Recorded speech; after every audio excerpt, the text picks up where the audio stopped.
Basketball lovers, good day para sa inyong PBA update. Halos isang buwan mahigit na lang ay mag-uumpisa na ang PBA Commissioner's Cup, kaya ang Northport Batang Pier pinapirma na agad ang kanilang guard na si Pranyo ng 2 years deal matapos nga ito na magpakita ng magandang performance sa PBA on tour sa ilalim ng Northport Batang Pier. Matatandaan, naging player din ito ni Coach Bonitan sa Litran Knights, kaya inaasahan na meron talaga ito mapupuntahan pwesto para sa Northport Batang Pier para punan ang pagkawala ni Robert Bolick Jr. Samantala, ang number 11 pick ng Northport Batang Pier sa first round na si Cade Flores pinapirma na rin ng Northport Batang Pier ng 2-year deal at inaasahan susuportahan ni Cade Flores ang big man ng Northport Batang Pier na si JM Calma at syempre ang kanilang import na hindi pa pinapangalanan.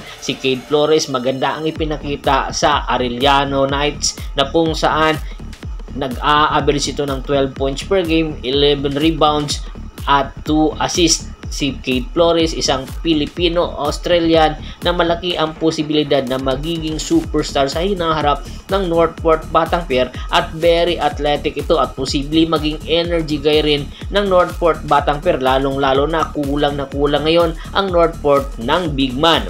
Samantala, ang YouTube sensation na si Kate Jimenez matagal din nag-expect ang mga fans kung kailan nga ito makukuha sa PBA draft at syempre ang SMB nakapaghanda dito kaya ito kinuha at hindi na nagpatumpik-tumpik pa ang SMB kaya agad-agad pinapirma na nila si Kate Jimenez ng 2 years deal para sa kanyang kauna-unahan paglalaro sa PBA at inaasahan magiging backup point guard ito ni Terence Romeo at malaki ang posibilidad na magbabawas ang SMB ng mga guard sa pagdating ni Kate Jimenez. Samantala, si Big James Yap ay pumirma ng 1 conference deal para sa Rain or Shine Elasto Painters. Sa nakaraan konferensya ay nag-sabbatical leave si James Yap, kaya naman ngayon nagbabalik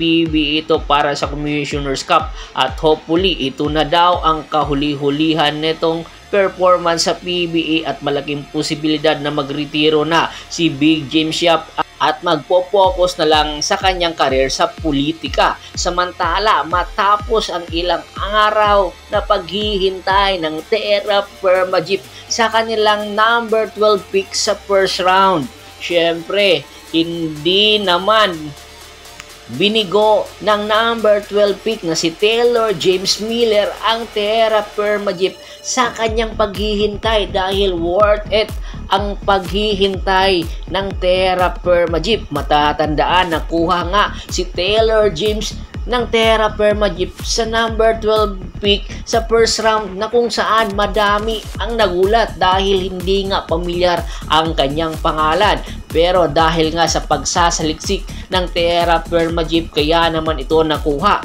Alam nyo ba na ang kakayahan na meron si Taylor Miller ay isang mabigat na point guard. Isa itong combo guard, high flyer, meron shot blocking ability, scorer at the same time po pwede maging go-to guy ng Terra Firma Jeep na ito ang hinahanap ngayon ng Terra Firma Jeep. Samantala, naghihintay pa rin ang Terra Firma Jeep sa kanilang number 1 pick na si Stephen Holt matapos nga ang 2 linggong paghihintay. Hanggang ngayon ay hindi pa rin dumarating sa Pilipinas si Stephen Holt at ayon nga mismo kay Coach John Del Cardel, wala pang kasiguraduhan kung anong araw, anong petsa darating si Stephen Holt at tinanong na rin niya sa kanyang agent na si Marvin Espiritu at si Marvin Espiritu hindi rin alam kung kailan talaga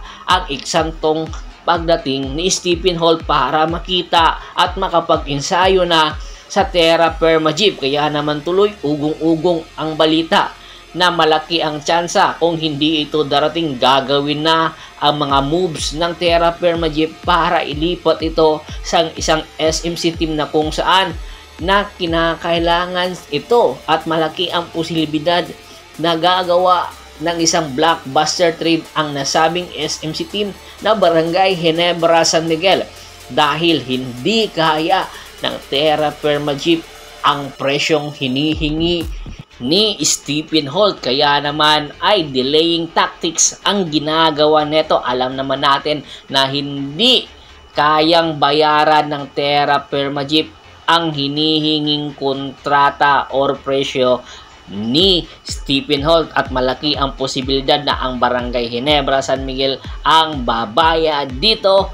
At dito na ito mamamalagi sa Barangay Ginebra dahil nga sa kakulangan nila ng player at the same time nagkakaedad na si Stanley Pringle at si Jeremiah Gray ay malaki ang posibilidad na susunod na taon pa ito maglalaro at si Justin Brownlee hindi pa 100%.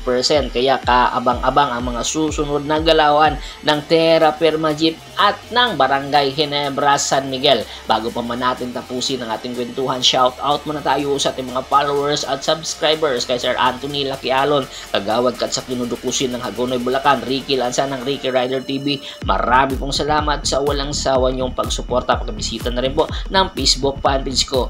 Maraming salamat po.